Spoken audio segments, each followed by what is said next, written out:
Hello বন্ধুরা, সবাই কেমন আছো? আশা করি ভালো আছো। আমিও ভালো আছি তোমাদের ভালোবাসায়।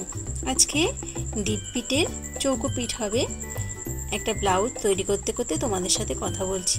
ব্লাউজটা না, পিঠটা আগে কাটা ছিল, অন্যরকম বানাবে বলেছিল। তার জন্য পরে আবার ফোন করে বলল যে দিদি ডিপ পিঠ করে দেবে। তার জন্য পুট টুটগুলো একটু কাটতে হচ্ছে।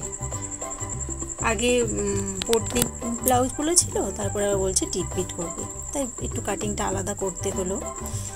এবার অনেকে বলে আমাকে যে তুমি এত কাজ পাও কিন্তু আমাদের কাজ আসছে না। এটা নিয়ে মনটা খুব খারাপ। এটা সত্যি কথা। আশা করে কাজ শিখে তারপর যদি কাজ না পাও, সেটা নিয়ে টেনশন হয় আর কষ্টও হয়, কিন্তু হতাশ হবে না। প্রথম আমারও এরকম হতো।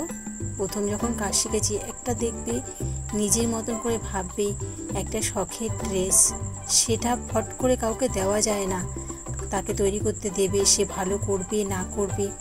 তার জন্য সবাই কাজটা দেওয়ার আগে খোঁজে যে অনেক দিন ধরে কাজ করছে কিংবা ভালো কাজ করছে, তাই নিজেকে প্রমাণ দেওয়ার জন্য প্রথমে পাড়া প্রতিবেশীদের বলবে নিজের মুখে যে আমি কাজ করি।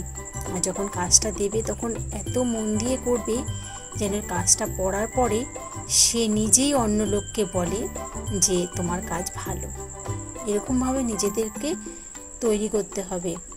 সেই মানুষই আবার দুজনকে বলবে। এইভাবে কিন্তু কাজ ছড়ায়, কাজের কথা ছড়ায়।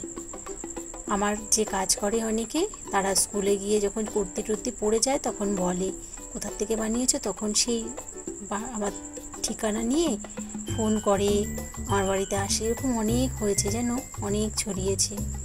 তোমাদেরও হবে। কিংবা বাড়িতে যদি কোনো মেয়ে ছেলে থাকে, কিংবা নিজে যারা পুরুষ, তারা তো সম্ভব না, তাদের মা হোক, বউ হোক, বোন হোক, কেউ তো থাকে, তাদেরকে ভালো ভালো ড্রেস পরিয়ে যে দেখাতে হবে যে আমি তৈরি করি। আর যদি আমরা যেন নিজেরা পড়ি, সেরকম পড়তে হবে ভালো ভালো, নিজেদেরকেও ফিটফাট থাকতে হবে। নাহলে আমরা যদি খারাপ ড্রেস পরি, তাহলে বলবে এ তো ভালো বানাতেই পারে না। আর যখন বানাতে শুরু করবে লোকের ড্রেস, তখন অনেক টাকা ইনকাম করবো, এরকম মাথায় রাখবেই না। তখন মাথায় রাখবে যে নতুন এসে, একে আমার ধরে রাখতে হবে, এর মন আমার জয় করতে হবে। তাই মন প্রাণ দিয়ে তার কাজটা ভালো করে করতে হবে। আর অন্য জায়গায় যা রেট, সেটা শুনে একটু কম নিতে হবে, তাহলে সে খুশি হবে। দেবে অন্য জায়গায় যেখানে যা কাজ হয় 10 টাকা কম নিলে তারা একটু খুশি হয় যে না, একটু কম আছে, ঠিক আছে, এরকম খুশি হয়। তারপরে যখন তুমি ভালো কাজ দেবে, তখন 10 টাকা বেশি নিলেও তোমার কাছেই ঘুরে ঘুরে আসবে। এই জিনিসগুলো হাতের কাজের ক্ষেত্রে হয়, সবারই হয়। এই টেকনিকগুলো খাটাবে, ভালো ব্যবহার, ভালোবাসা দিয়ে কাস্টমারদেরকে আটকাতে হবে। আগে যখন প্রথম কাজ করতাম তখন এত ভালো হতো না, লোকের অনেক কাজ খারাপ হয়েছে। কিন্তু আজ ভগবানের আশীর্বাদে যা কাজ করি, অনেক কাস্টমার আর অনেক লোক আসে।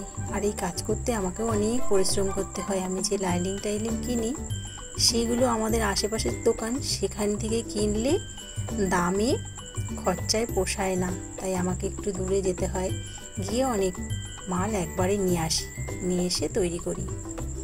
তাই তোমরাও নানান রকমভাবে মাথা খাটিয়ে বুদ্ধি করে কাজ করো, ভালো থাকো, কাজকে ভালোবাসো। সবাই ভালো থেকো।